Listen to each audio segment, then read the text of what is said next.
अस्सलाम वालेकुम एवरीवन, कैसे आप सब? उम्मीद करती हूँ आप सब ठीक होंगे, खैरियत से होंगे। मैं भी ठीक हूँ, बोले तो ठीक हूँ। आप सुन रहे हैं मेरी नई स्टोरी जिसका नाम है ना चाहते हुए भी तुमसे प्यार हुआ। ये सब स्टोरी शुरू करने से पहले मैं सिर्फ इतना कहना चाहती हूँ, मेरी तबीयत सीरियसली ख़राब है। किसी को सच मानने मानिए, किसी को सच नहीं मानना मत मानिए, मुझे कोई प्रॉब्लम नहीं, क्योंकि तबीयत मेरी है, ख़राब हो रही है, मुझे पता है। और मैं आप लोग से झूठ बोलकर मुझे क्या फ़ायदा मिलेगा? कोई फ़ायदा मिलेगा? नहीं, कोई फ़ायदा नहीं मिलेगा। हाँ, एक दिन की रिलैक्स क्या कहते हैं, इंग्लिश में क्या कहते हैं, रिलैक्स होना चाहती थी, तो हो गई थी, लेकिन अभी भी तबीयत थोड़ी सी ख़राब है। लेकिन आप लोग जो कमेंट्स करते हो ना, वो कमेंट्स अच्छे हो या बुरे, हमें पसंद आते हैं, बहुत ज़्यादा पसंद आते हैं। मुझे मेरे सब्सक्राइबर से ज़्यादा आपके कमेंट्स सुनने में मज़ा आता है, आपके कमेंट्स पढ़ने में मुझे मज़ा आता है। मुझे विश भी किया गया था 600 सब्सक्राइब होने की खुशी में। इसके बाद शायद उनके ख्याल से मैंने छुट्टी मांग ली होगी।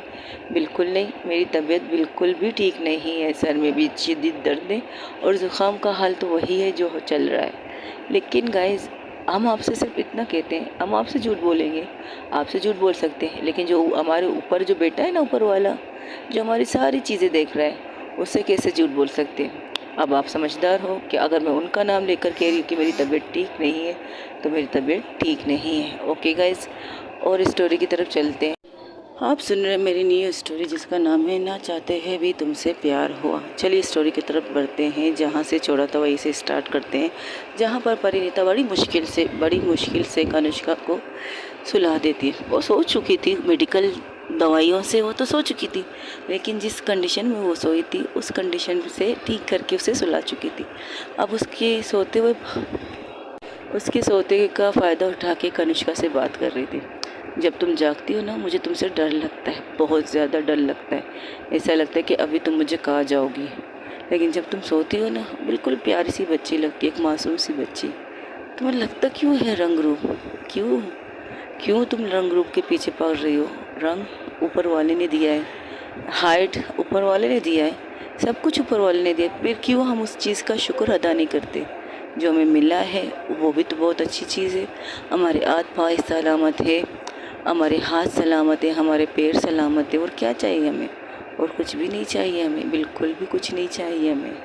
लेकिन नहीं, तुम्हें बस एक ही चीज़ का दुख है कि तुम्हारा रंग तुम्हारी मोम की तरह क्यों नहीं है। ये दुख ही तो है ना, ये दुख है जिससे तुम ना निकलना चाहती हो, ना इसको ख़त्म करना चाहती हो, कुछ भी नहीं करना चाहती। लेकिन तुम एक अच्छी इंसान हो, बहुत ज़्यादा अच्छी इंसान हो।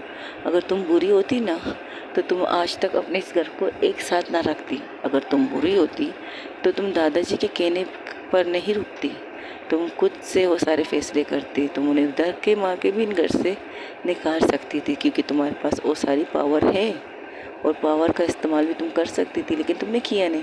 तो ये तो तुम्हारी अच्छाई है, ये तो तुम्हारी बहुत बड़ी अच्छाई है ना, कि तुम्हारी फैमिली तुम्हारे सामने रहे। तुम यही चाहती हो। भले जितनी भी तुम उनसे नफ़रत करो, जितनी भी तुम उससे नफ़रत करो, लेकिन तुम्हारी खुशी इसी में है कि तुम्हारी ये पूरी फैमिली तुम्हारे साथ है, ये पूरी फैमिली तुम्हारी खुशी है। और खास करके तुम्हारी माँ, तुम उनको कहती हो ना कि तुम उनसे बात नहीं करना चाहते, उनसे शायद नफ़रत भी करती हो, लेकिन तुम्हारे लफ्ज़, तुम्हारे दिल की धड़कन, जो तुम्हारी आंखें हैं ना, वो इस चीज़ की इजाज़त नहीं देती। इसलिए तो सारा दिन तुम अपने आंखों पर चश्मा लगाती हो। अगर आंखों से चश्मा हटा तो सारा राज खुल जाएगा ना।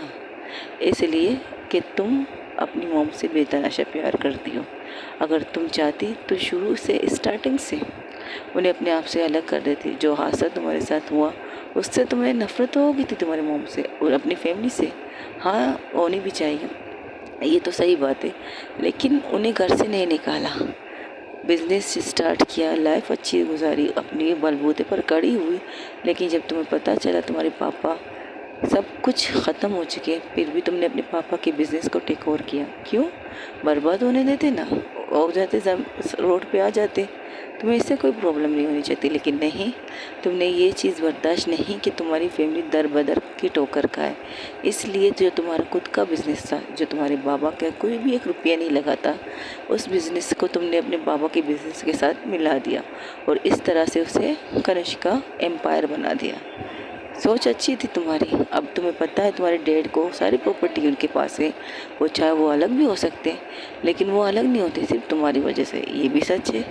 लेकिन एक बात है, और अब उसके चेहरे को छू कर कहती है, तुम पता नहीं क्यों जब जब तुम मुझे छूती हो ना, सारी बात एक तरफ, जितनी भी बातें हैं सारी एक तरफ, लेकिन जब तुम मुझे टच करती हो ना, मुझे दर्द भी होता है, लेकिन इस दर्द में मुझे पता नहीं क्यों एक सुकून मिलता है। जब तुम अपना दर्द मुझे देती हो ना, मुझे भी दर्द होता है, मेरी आंखों से भी आंसू आते हैं। मेरी ये होंठ जिन्हें अभी थोड़ी देर पहले तुमने एक जानवर की तरह खाना स्टार्ट किया है, जैसे कि तुम किसी का गोश्त खाना चाहती हो, जैसे एक भूखी शेरनी या भूखा जानवर, कोई भी जानवर कह लो, वो जानवर अपने खुराक पर टूट पड़ा है, वैसे ही तुमने मेरे होंठों का हाल किया है। अगर कोई इसे देखे तो कहेगा किसी जंगली इंसान का तो काम नहीं, किसी जंगली जानवर का काम है इस तरह की हरकतें करना। तो तुम जो हो नहीं, तुम वो बनना क्यों चाहती हो? क्यों दुनिया की नज़र में तुम एक जानवर बनना चाहती हो? लोग कहते तुम्हारे अंदर शैतान है, क्या ये तुम भी कहती हो तुम्हारे अंदर शैतान है, उसे जागने मत देना। लेकिन वो शैतान बना क्यों है? तुमने खुद बनाया है ना, तो अब तुम खुद उसे अपने हाथों से ख़त्म भी करोगे, इतना तो मुझे यकीन है। रही बात मुझे तुम्हें छोड़ने की, नहीं, अब तो कभी छोड़ नहीं पाऊँगी मैं तुम्हें। वजह बहुत खूबसूरत सी है। तेरा ना चाहते हुए भी पता नहीं क्यों तुमसे एक रिश्ता जुड़ रह चुका है। ना चाहते हुए भी पता नहीं क्यों तुमसे रिश्ता जुड़ चुका है। तुम्हारे साथ रहना है, तुम्हारे साथ चलना है, ना चाहते हुए भी। तो क्या मतलब इस बात का, ना चाहते हुए भी मैं तुम्हारे साथ रहना चाहती हूँ? आई डोंट नो, पता नहीं क्यों, लेकिन हाँ, रहना चाहती हूँ। अब वजह खुद ढूंढूंगी या नहीं मुझे नहीं पता। मुझे लड़कियों में इंटरेस्ट नहीं है, मुझे बिल्कुल लड़कियों में इंटरेस्ट नहीं, ना लड़कों में है। मेरी लाइफ की सिर्फ दो ही गोल उठे, मेरी लाइफ के दो सपने, एक अपने भाई को संभालना, उसका ख्याल रखना, दूसरा उसके सपने को उसको लौटाना। उसका सपना एक बहुत अच्छा सा सपना है, उसे पढ़ना है, बहुत ज़्यादा पढ़ना है। वो पढ़ के क्या बनेगा उसकी मुझे नहीं पता वो क्या बनना चाहता, लेकिन हाँ, उसकी ख्वाहिश है पढ़ना, बहुत ज़्यादा पढ़ना। लेकिन जिस कंडीशन में हो है ना, हो किसी रनिंग में हिस्सा ले सकता है ना किसी चीज़ का। दिल के मरीज़ अक्सर बहुत सी चीज़ों में कमज़ोर हो जाते हैं। मेरा भाई तो हर चीज़ों में कमज़ोर है, लेकिन उसे कमज़ोर एहसास नहीं दिलाना चाहती, कमज़ोरी का एहसास बिल्कुल भी नहीं दिलाना चाहती। इसलिए मैं उसे संभालती हूँ, उसके साथ रहती हूँ। इसलिए मेरा सपना क्या, मेरा एक सपना था जो ख़त्म हो चुका है। अब एक ही सपना है, मेरे भाई की खुशियाँ, उसको उसकी मंजिल तक पहुंचाना है। बस रही बात हम दोनों का साथ, अब ये कब तक चलेगा मुझे भी नहीं पता और आपको भी नहीं पता है। आप भी अच्छी तरह जानती हैं, मैं भी अच्छी तरह जानती हूँ। जो रिश्ता हमने जोड़ा है वो आगे जाकर क्या रूप दिखाएगा किसी को नहीं पता। इस घर के सारे लोग चाहते हैं कि हम इस रिश्ते में हमेशा बंधे रहें, हमेशा हमेशा हमेशा हमेशा बंधे रहें। लेकिन ये बंधन कैसी है हमें नहीं पता, ये रिश्ता क्या है हमें नहीं पता। बस निभाएंगे जब तक सांसें हैं तब तक, शायद पता नहीं कब तक। लेकिन हाँ, जो दर्द आप मुझे देती हो मुझे दर्द होता है। उसकी आंखों से दो कतरे आंसू निकल के सीधा सीधा कनिष्का के दिल पर गिरते हैं, क्योंकि वो झुकी थी, वो झुककर कनिष्का से बात करी थी। उसका हाथ कनिष्का के चेहरे पर था और उसकी आंखें कनिष्का के दिल के पास थी, और उसके दिल के पास दो कतरे आंसू गिरते हैं उसकी आंखों से, और वो अपनी आंखों को साफ करके कहती है, पता नहीं ये रिश्ता कब तक निभा सकते हैं हम, लेकिन इतना जानती हूँ अब आपके साथ जो रिश्ता जुड़ा है वो टूटने वाला तो खैर नहीं लगता। अगर टूटना चाहे भी तो टूट नहीं पाएगा। ये कहकर एक लंबी सांस लेती है और वॉशरूम की तरफ जाकर फ्रेश होकर बाहर आती है। उसके पास जो नॉर्मल कपड़े थे उनमें से एक कपड़ा पहन के आके सोचती कहाँ सो जाऊँ, बेड पे नहीं सो सकती, कहाँ सो। वो सोफे की तरफ देखती है तो देखती सोफे की तरफ, तो सोफा तो है लेकिन उस रूम का टेम्परेचर बहुत ज़्यादा कोल्ड था, मतलब ठंडा था, क्योंकि कनिष्का को सोते वक्त एसी चालू करने की बहुत गंदी आदत थी, और उसका एक कमरे में 24 घंटे एसी चलता है, बंद होने का नाम नहीं रहता, और टेम्परेचर बहुत ज़्यादा हाई होता है, इनकी बहुत ज़्यादा कूलिंग होती है उस कमरे के अंदर। और अब थोड़ी देर के लिए क्योंकि शावर लेकर आई थी तो काँप रही थी, तो कहती इस सर्दी में भी नहीं एसी चालू करने की कितनी गंदी आदतें होती लोगों को। मैं क्या करूँ, यहाँ सोऊंगी, कैसे सो सकती हूँ, वेलकम तो एक ही है जो इनको मैंने उड़ा दिया। अब मैं कहाँ सोऊँ, कहाँ सोऊँ, कहाँ सोऊँ, ये सोचते सोचते पहले जाके सोफे पे बैठ जाती है। थोड़ी देर बैठती है, फिर खड़ी हो जाती है, फिर रूम के अंदर राउंड राउंड घुमाने लगती है। तब उसके रूम के बाहर नॉक नॉक होता है, तो बाहर निकलती है। जैसे ही बाहर निकलती तो देखती है दादाजी, तो वो एक साइड पे हो जाती। दादाजी को अंदर आने की इजाज़त दे देती। दादाजी अंदर आते देख के क्या हुआ, सोचे कि वो जी जी दादाजी दवाई का असर है। तुम्हें क्या हुआ, तुम काँप क्यों रही हो? नहीं एक्चुअली शावर लेकर बाहर आई हूँ, इसलिए थोड़ा सा सर्दी लग गई मुझे। अच्छी बात है, सर्दी लग गई है तुम्हें, क्या बात है। कनिष्का को सर्दी नहीं लगती, उसे सर्दी में भी सर्दी का मज़ा लेना आता है। सर्दी में उसे ठंडे पानी से नहाना प्लस ठंडे एसी में सोने की आदत है। अब तो कुछ नसीब ही कि इसने पेलकन तोड़ दिया है जो तुमने ओढ़ा होगा शायद, वरना ये हुई अभी नहीं ओढ़ती। ये क्या बात हुई, मुझे तो सर्दी लग रही है। ये क्या इंसान है या जिनकी बच्चे हैं? तब दादाजी हंस के कहते नहीं बेटा, वो इंसान है, बस वो कभी कभार खुद को एक मशीन समझ जाता है, तो इसी वजह से इसी हरकतें करता है। अगर तुम्हें ठंडी लग रही है तो एसी बंद कर दो। लेकिन एक बात बता दूँ जी, क्या बात, एक बात बता दूँ, क्योंकि जब तुम एसी बंद करोगे उसके तकरीबन 10 या 20 मिनट बाद फिर से ये उठ जाएगी, और अगर ये उठी इसके बाद जो तो शुरू होगी इसका, तुम रोक सकती ना मैं। इसलिए तुम अब सोचो तुम्हें क्या करना है। और अगर तुम ये सोच रही हो कि तुम सोफे पर सोओगे तो गलत बात है, क्योंकि तुम दोनों एक कपल हो। दादाजी प्लीज़, मेरी बात पूरी नहीं हुई। कपल हो, कपल होने के तहत तुम एक साइड पे सो सकती हो आराम से, आधा ब्लैंकेट टॉयलेट में। इतना बड़ा तो है ये कंबल जो 3-4 लोग आराम से इसके अंदर आ जाए। तुम तो फिर भी नाजुक सी खली हो बच्चा। वेरी फनी दादाजी, मैं वाकई नाजुक सी खली बिल्कुल। कनिष्का के मुकाबले तो हाँ, कनिष्का नहीं नहीं, वो भी तो स्लिम है, बहुत खूबसूरत, बहुत हॉट, बहुत सेक्सी है। यही सुनना चाहती थी अपनी पोती की तारीफ़, जो तुम शायद कम करती हो। आपकी पोती की तारीफ़ मैं करूं, आपको मजाक लगता है? अगर मैंने इनकी तारीफ़ की ना, एक minute guys, I am sorry, थोड़ी सी तकलीफ़ हो रही, बट इट्स ओके।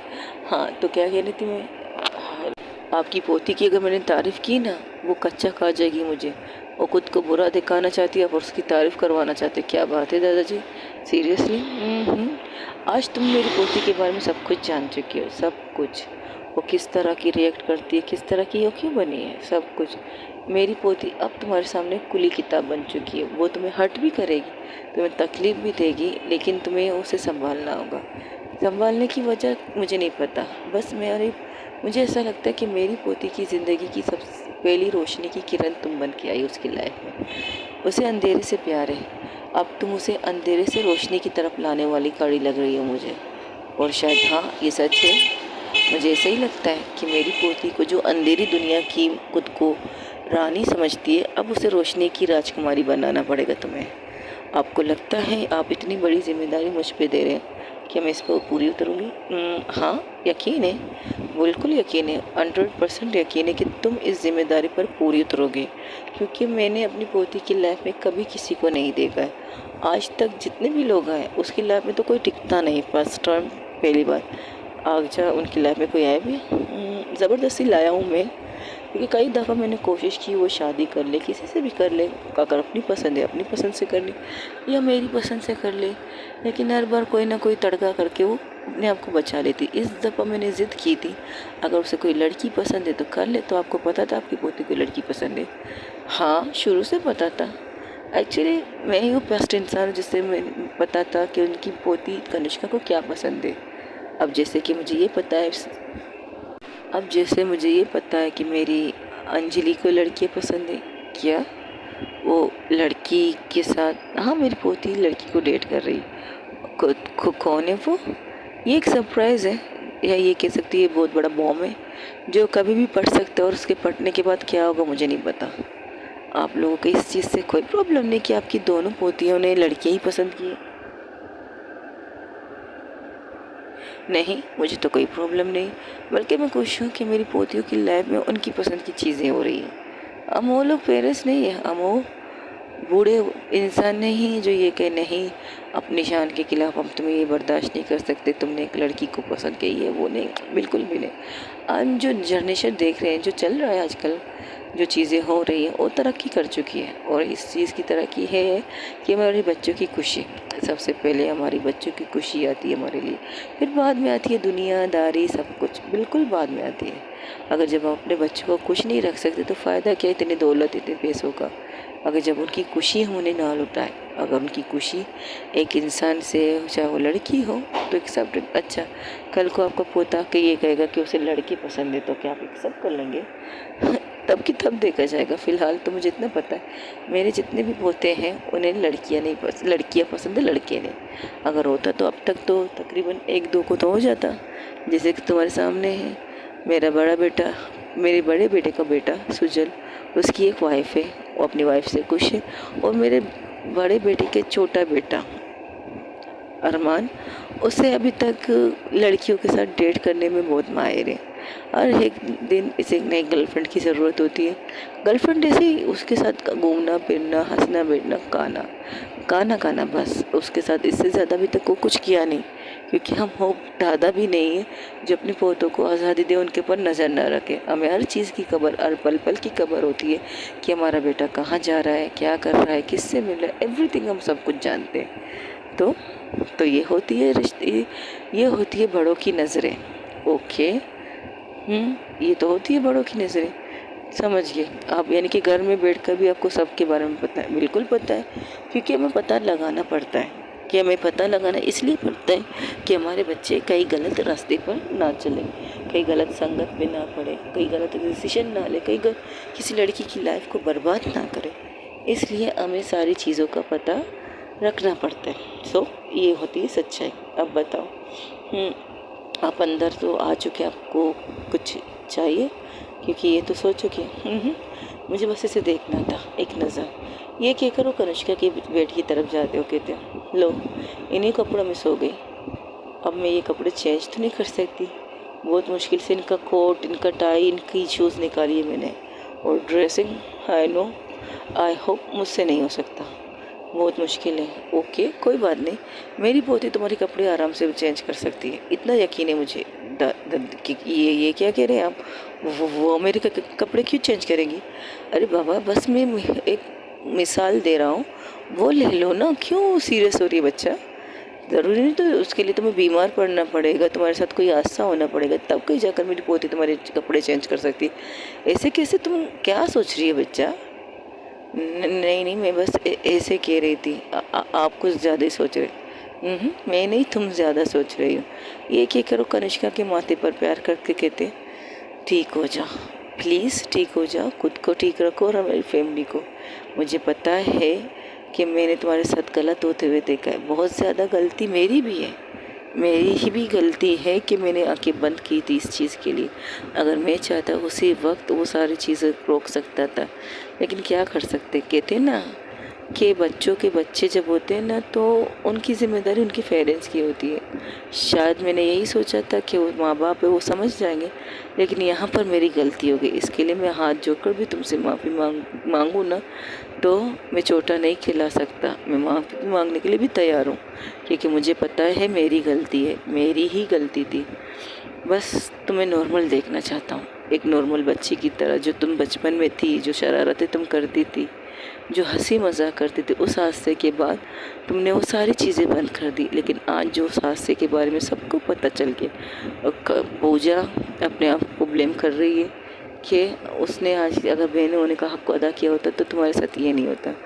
एक देखो बेटा, और कनिष्का सोई हुई थी, उसके पास बैठ के वो बातें कर रहे थे। और कहते, देखो बेटा, हम जो सोचते हैं वो हमारे हाथ में नहीं होता, तुम्हारे साथ ये होना था, ऊपर वाले ने लिखा था तो हो गया। इस चीज़ को हम ना खींच सकते ना ख़त्म कर सकते। हाँ, ये एक सख्त चीज़ है जो हम कह नहीं सकते कि तुम भूल जाओ, भूलने वाली चीज़ भी नहीं है, लेकिन इतना यकीन रखो कि तुम्हारे साथ कुछ हुआ नहीं है। सही टाइम पर, सही वक्त पर उसी ऊपर वाले ने हमें वहाँ भेजा था, उसी ऊपर वाले की वजह से कि तुम सेफ़ हो, बिल्कुल सेफ़। तुम खुद को ये समझते तुम तुम्हारे साथ कुछ हुआ है, नहीं, बिल्कुल कुछ भी ही नहीं हुआ है। तुम बिल्कुल पवित्र हो, उस अग्नि की तरह पवित्र हो जिसे हम जलाते हैं हर बुराई को जलाने के लिए। उसके अंदर अपनी बुराइयाँ चीज़ें डालने के उस अग्नि की तरह पवित्र हो तुम। लेकिन इस बात को सुनने के लिए तुम्हारे पास टाइम भी नहीं है और ना मेरे कहने का हिम्मत, क्योंकि मैं इस चीज़ को दोबारा फेस नहीं कर सकता। 2 बार कर चुका हूँ, तीसरी बार हिम्मत नहीं है। तुम्हारा दादा बूढ़ा हो चुका है, भले वो तुमसे कहता है मैं जवान हूँ, नहीं, बूढ़ा हो चुका हूँ बेटा, बूढ़ा।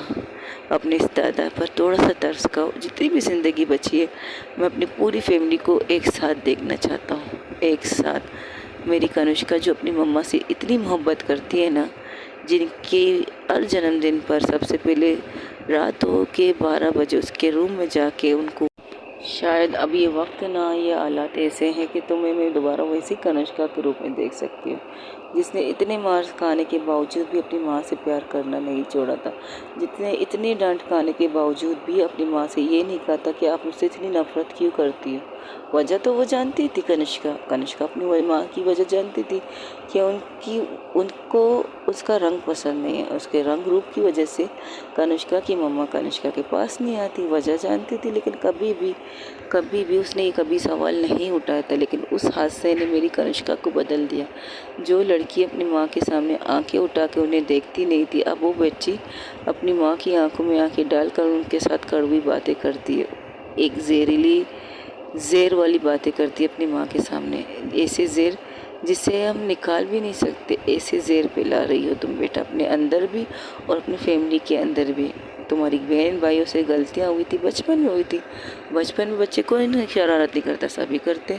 हाँ, तुम मेरी शरारती बच्ची नहीं थी, तुम बहुत मासूम थी, शरारत करती थी लेकिन इतनी नहीं करते थे जितने तुम्हारे भाई बहन करते थे। तुम उनसे मुख्तलिफ थी, बहुत ज़्यादा मुख्तलिफ थी, लेकिन तुम एक अच्छी बच्ची थी। हाँ, शरारत वो करते, मस्ती वो करते, जिसकी वजह से अक्सर डांट तुम्हें पड़ती, मार तुम्हें पड़ती थी, लेकिन फिर भी तुम खुश थी। तुम्हें इस बात की खुशी थी किसी भी बहाने चलो मम्मा ने कनिष्का को छुआ, बस इस बात की खुशी।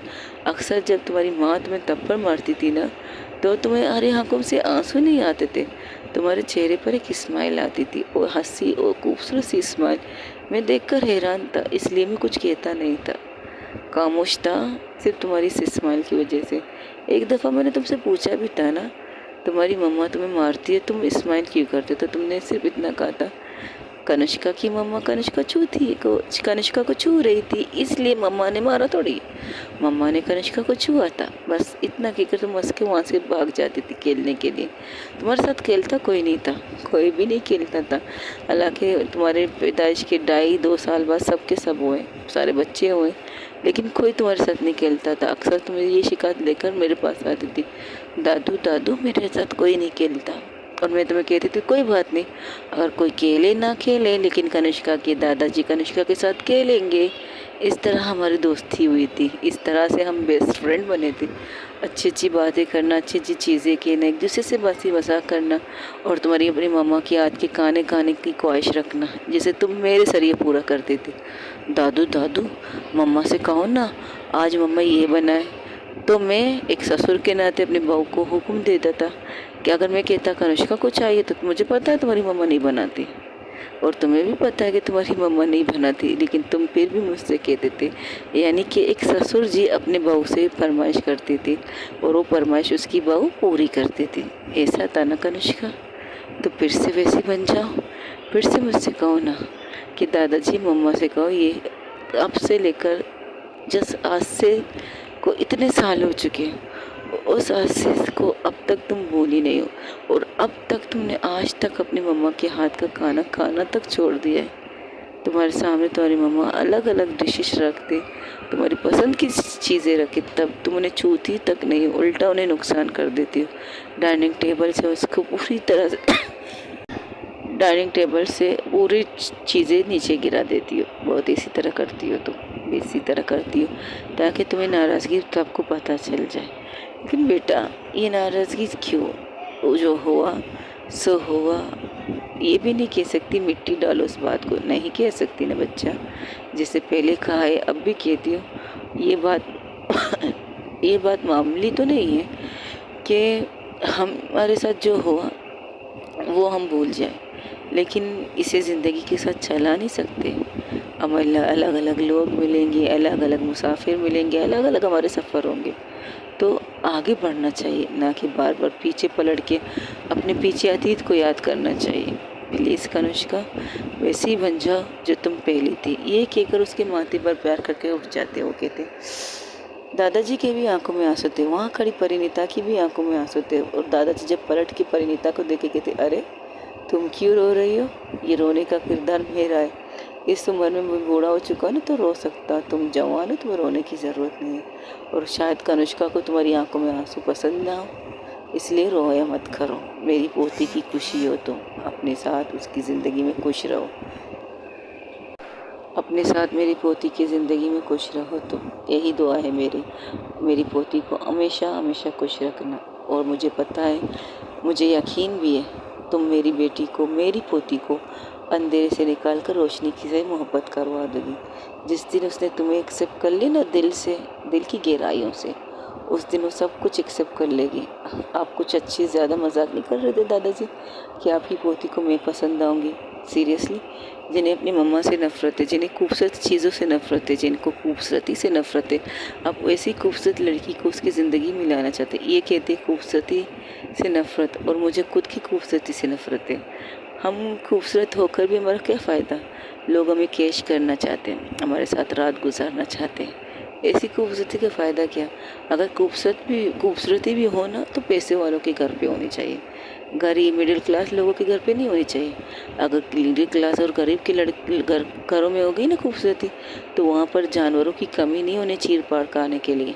वो बहुत खड़े रहते हैं कि बस एक दफ़ा ये लड़की हमें अकेले मिल जाए, इसके साथ कुछ भी करो। मिडिल क्लास से पैसे देकर, डरा धमका कर उनका मुंह बंद कर सकते हैं। मुझे इस डर से अपनी खूबसूरती से नाराज़गी है कि मैं क्यों खूबसूरत हूँ, मैं क्यों काली नहीं हूँ। कम से कम लोग मुझे देखते तो नहीं, मेरी तारीफ़ तो नहीं करते। अगर काली होती तो कोई देखता थोड़ी, कौन करता तारीफ़? और हमसे वो लोग दूर भी होते हैं, दूर भी चले जाते हैं कि इस बदसूरत से कौन ज़्यादातर बात करेगा, कोई भी नहीं कर सकता, इसलिए सबके सब दूर हो जाते हैं। ये होता है हमारे साथ। लेकिन खूबसूरती एक सबसे बड़ी सज़ा है मेरे लिए, सबसे बड़ी सज़ा। लोग जहाँ बाहर निकलो, लोग का जब घर से बाहर निकलो तो लोग बस घर से निकले चीर फाड़ करने के लिए तैयार रहते हैं। हम क्योंकि मिडिल क्लास है, हमारे पीछे वाले अगर जब मिडिल क्लास हो, ऊपर से आपके पास कोई नाम ना, उस नाम है सिर्फ नाम, सरबराह आपके सर पर, जिसका हाथ आपके सर पर ना हो, आपका बाप हो, भाई हो, कम से कम ये दो रिश्ते होते हैं ना, आपको सेफ फील करवाते हैं कि हाँ, अगर हमारे साथ कुछ हुआ, हमारे लिए लड़ने वाले हमारे बाप भाई खड़े रहेंगे। अगर उनके पीछे कोई ना हो, जैसे कि मुझ जैसी लड़की के पीछे मॉम डैड तो मर चुके हैं, एक हादसे में उनकी मौत हो चुकी है, पीछे कौन है? कोई नहीं। और खुद को संभालना किस कदर मुश्किल होता है, कोई हमसे पूछे हम कदम कदम पर किस तरह से खुद को संभालते हैं। घर से निकलो, स्कूल लाइफ से निकलो, कॉलेज लाइफ से निकलो, ऑफिस लाइफ में भी आपको ऐसे लोग मिल जाते हैं जो आपको खाने के लिए तैयार रहते हैं। वो खुद हमें अपने बाप का माल समझते हैं, हमारे साथ कुछ करने के लिए तैयार रहने वाले ऐसे लोग होते हैं दुनिया में। लेकिन कह सकते हैं ना, कुछ लोगों को अपनी इस रंग से नफरत है, कुछ लोगों को अपनी इस रंग से नफरत है, और मुझे शायद इस रंग से नफरत है अपनी, कि कभी भी मैं ज़िंदगी में खुद को अच्छी, इस रंग की वजह से खुद को कुछ नसीब नहीं समझती कि मैं बदकिस्मत हूँ, मेरा ये रंग है। लेकिन सॉरी गाइस, मेरा ये रंग है, इसका कोई फ़ायदा नहीं, इसका बिल्कुल फ़ायदा नहीं, नुकसान ही नुकसान है मेरे लिए। इस रंग की वजह से ना मैं कहीं बैठ सकती हूँ, कहीं जा सकती हूँ, सिवाय घर में खुद को सेफ रखती हूँ, खुद को सेफ समझती हूँ। लेकिन कभी कभार हमें ना उस घर में रहना भी डर लगता है।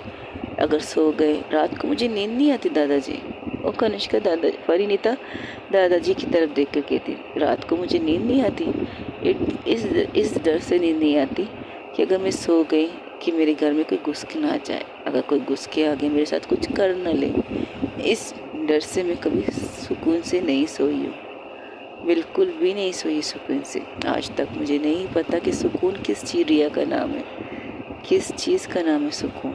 से सोना किसे कहते हैं मुझे नहीं पता। फ़र्स्ट टाइम अगर मैं सुकून से कब सोई हूँ, जब मैंने अपनी मम्मा की गोद में फ़र्स्ट टाइम सर रखा होगा, शायद सुकून से सोई थी। जब मैं समझदार हुई, अपनी मम्मा की बातें शेयर करने लगी, तब सुकून से सोती थी। अपने पापा की बाहों में सर रख के उनकी कहानियाँ सुन के तब मैं सुकून से सोती थी। लेकिन अब रात को नींद नहीं आती, लेकिन डर लगता है कि अगर आंखें बंद किया तो मेरे साथ क्या होगा। इस डर की वजह से नींद आती नहीं, और नींद नहीं आएगी तो सुकून कहाँ से आएगा। इसलिए लाइफ सुकून से बिना चल रही है मेरी अब तक। तो हाँ, अब तक मेरी लाइफ बिना सुकून से चल रही है। तो मेरी लाइफ में सुकून नाम की कोई चीज़ नहीं है। बस इतना कहना है।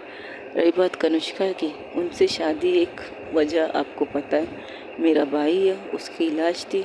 और कनिष्का मैम मेरी बॉस है, तो अब मैं उन्हें मैम कहूँगी। कनिष्का मैम ने मुझसे शादी की क्योंकि मुझे नहीं पता। बस उनका ये कहना है कि आपने उससे कहा था कि शादी करनी, अगर नहीं की तो आप अपनी पसंद से उसकी शादी करवा लेंगे। इस वजह से उसने मुझसे शादी की, लेकिन इससे ज़्यादा की वजह मुझे नहीं पता। लेकिन आज पता चल रहा है कि इनकी मोम की मुँह से कि कनिष्का मुझसे शायद प्यार करती है। सीरियसली आज तक मैंने फ़र्स्ट टाइम इन्हें देखा है। फ़र्स्ट टाइम मैंने उन्हें रोड पे देखा है, जहाँ पर इनकी गाड़ी से मेरा एक्सीडेंट हुआ था। सेकंड टाइम इन्हें मैंने अपने हॉस्पिटल में अपने सामने देखा है, जब इन्होंने ये ऑफ़र रखी थी कि मुझसे शादी करो। बस फिर तीसरी बार शादी हो गई, चौथी बार मैं आपके साथ आपके घर में हूँ, उनके साथ पार्टी में मुलाकात हो गई। इस तरह से इतना कह सकती, इससे ज़्यादा कुछ नहीं। मेरी कोई लाइफ में ऐसी नहीं कि मैंने पर्सनली इन्हें जानती हूँ। कनिष्का मैम को नहीं जानती, कनिष्का मैम को पर्सनली तो बिल्कुल भी नहीं। तब दादाजी उसकी बात को टोक के कहते हैं, अगर उसकी माँ ने कहा है तो कोई तो वजह होगी कि उसकी माँ ने कहा है कि तुम उनकी बेटी की पसंद हो। कुछ तो देखा होगा, कुछ तो महसूस किया होगा ना। कहते माँ अपने बच्चों की रग रग से वाकिफ़ होती है, तो शायद उन्होंने कुछ ऐसी चीज़ें महसूस की होंगी जिसकी वजह से उन्होंने लगा कि तुम कनिष्का की फर्स्ट लव हो सकती हो, ये first crush, I don't know. Okay बेटा, रात हो चुकी है, अब तुम सो जाओ, सुबह बात करते हैं। ये कहकर वो वहाँ से निकल जाते हैं। तब कनिष्का दरवाज़ा बंद करके फिर से आती बेड की तरफ, क्योंकि बातें करते करते उसका काँपना थोड़ा कम हो चुका था। दादाजी से बातें करते करते उसका काँपना थोड़ा कम हो चुका था, थोड़ा सा, लेकिन अब भी वो काँप रही थी। वो कहती है, हाँ अब मैं क्या करूँ, कहाँ सो जाऊँ। ऐसा करती हूँ, मैं अपने भाई के कमरे में जाके सो जाती हूँ। उसे प्रेम का ख्याल आता है, तो कहती चलो मैं वहाँ जाके सो जाती हूँ। जैसे ही वो बाहर निकलने वाली थी तो सोचती, नहीं अगर बाहर गई और दूसरे रूम में सोगी, ये लोग क्या कहेंगे कि हम दोनों हस्बैंड, मेरी शादी इनके साथ होगी। इनको छोड़कर इनकी तबीयत भी ठीक नहीं है। इस कंडीशन में मैं दूसरे रूम में गई। हाँ, मैं कहाँ फंस गई हूँ यार, अब मैं कहाँ सो जाऊँ। मैं किसी को के एक और कंबल मंगवा लूँ, ब्लैंकेट ओढ़ के सो जाऊँगी, शायद नींद आ जाए। नींद, अभी थोड़ी देर पहले तो मैंने इतना बड़ा लंबा लेक्चर दादाजी से शेयर किया कि मुझे नींद ही सुकून के नहीं आती, तो मैं क्यों डर रही हूँ, मुझे बैठ जाना चाहिए। लेकिन इस तरह काँपते मैं बैठ भी तो नहीं सकती, मैं क्या करूँ। तब उसे महसूस होता है कि कनिष्का कुछ कह रही है, तो जाती कनिष्का के पास, थोड़ी देर और थोड़ी नज़दीक जाती है, उसके साथ नहीं तो कैसे देखती कुछ कह रही है। तो वो क्या करती है, अपना कान उसके बिल्कुल मुंह की तरफ लेके जाती है, तो वहाँ से सिर्फ इतना सुनाई देता है, कितना बड़बड़ाती हो तुम, सो क्यों नहीं जाती। तो परी हैरान हो जाती, परी कहती ये जाग रही थी कि इसने मेरी और दादाजी की बात सुन रही थी है, लेकिन कब से तो ऐसा लग रहा था कि ये बिल्कुल सो चुकी है, मेडिसिन बहुत स्ट्रॉन्ग थे, तो ये कैसे कह रही है कि इसने मुझे बड़बड़ाते हुए सुन रही है। नहीं, ये सो रही, हाँ ये सो रही। तब कनिष्का थोड़ी सी आंखें खोल कर उसकी तरफ देख के कहती, तुम्हें क्या पागलपन के दौरे पड़ते हैं, तुम्हें पता नहीं मुझे नींद की इंजेक्शन के साथ साथ इतने सारे मेडिसिन लगा चुके हो तुम घर वालों, जिसकी वजह से मुझे नींद की ज़रूरत है, जो तुम अपने बड़बड़ाने से मेरी नींद ख़राब कर रही हो। क्यों नहीं सो रही हो तुम, ये बताओ। अब उसकी थोड़ी सी आंखें खुली, थोड़ी सी आंखों में बहुत मुश्किल से कनिष्का ये चंद लफ्ज़ कह पाई। तब परिणीता कहती, मैं खुद से बात नहीं करती। वो दादाजी आए थे रूम में आपकी तबीयत का पूछने के लिए। अच्छा, तो तुम इस तरह काँप क्यों रही हो? बताओगे? तुम इतना काँप क्यों रही हो? तुम्हें पता है मैं मुश्किल से मेरी छोटी सी आंखें खोल के तुम्हें देख रही हूँ। अच्छा, वाकई आपकी आंखें छोटी, मेरा मतलब नहीं, आपकी आंखें ठीक है, छोटी नहीं है। तुम्हारी बकवास हो गई है, तो तुम जाग क्यों रही हो और काँप क्यों रही हो, ये बताओ। मुझे सर्दी लग रही। अच्छा, सर्दी लग रही तो मैं क्या करूँ? हाँ, आप कुछ मत कीजिए, क्या मैं एसी बंद कर सकती? तुम्हारा दिमाग ख़राब है, इसके बगैर मुझे नींद नहीं आने वाला। तो तुम एसी कैसे बंद कर सकती, ज़रा बताओ। एसी बंद करके क्या फ़ायदा क्या होगा? क्या फ़ायदा होगा तुम्हें और मुझे तो नहीं फ़ायदा होने वाला, तुम्हें क्या फ़ायदा होने वाला है बताओ ज़रा। तुम्हें क्या फ़ायदा होगा और मुझे क्या फ़ायदा होगा, ज़रा बताओगी? मुझे नहीं, कुछ फ़ायदा नहीं होगा, तुम्हें भी कुछ फ़ायदा नहीं होगा। लेकिन मुझे सर्दी लग रही है और मुझे सर्दी में, अगर तुम्हें सर्दी लग रही है तुम नहा के क्यों आई हो? आपको कैसे पता चला मैं नहा के आई हूँ? क्योंकि तुम्हारे गीले बाल मेरे हाथ के ऊपर पानी गिरा रहे हैं, इस वजह से मुझे लग रहा है कि तुम नहा के आई हो। हाँ हाँ, मुझे रात को नहाने की आदत है। अजीब पागल लड़की हो। वो उठने की बैठने की कोशिश कर रही थी। नहीं नहीं नहीं, आप सोती रहिए। आप सोते हुए शेर अच्छे। क्या बकवास है, सोते हुए शेर अच्छे, इसका क्या मतलब? तुम क्या जंगल में रहती हो कि तुम मुझे शेर कह रही हो, सोते हुए शेर अच्छे हो? क्योंकि सोते हुए शेर बहुत अच्छे होते हैं, जागते हुए बहुत गुर्राते हैं ना, इसलिए। अच्छा, तो तुम्हारा कहने का मतलब है कि मैं गुर्राती हूँ, यही कह रही हो तुम? नहीं, मैं कुछ और कहना चाहती हूँ, आप कुछ और समझ रहे। प्लीज़ सो जाइए अच्छे बच्चों की तरह। ये कह के उसके माथे को सहलाने लगती है। तुम्हारे हाथ ठंडे हैं। अच्छा, जैसे कि आपका बॉडी तो गर्म है, मेरे छूने से आप ठंडे हो जाओगे। बकवास बंद रखो, सो जाओ। मुझे सोना है, बट कहाँ सो?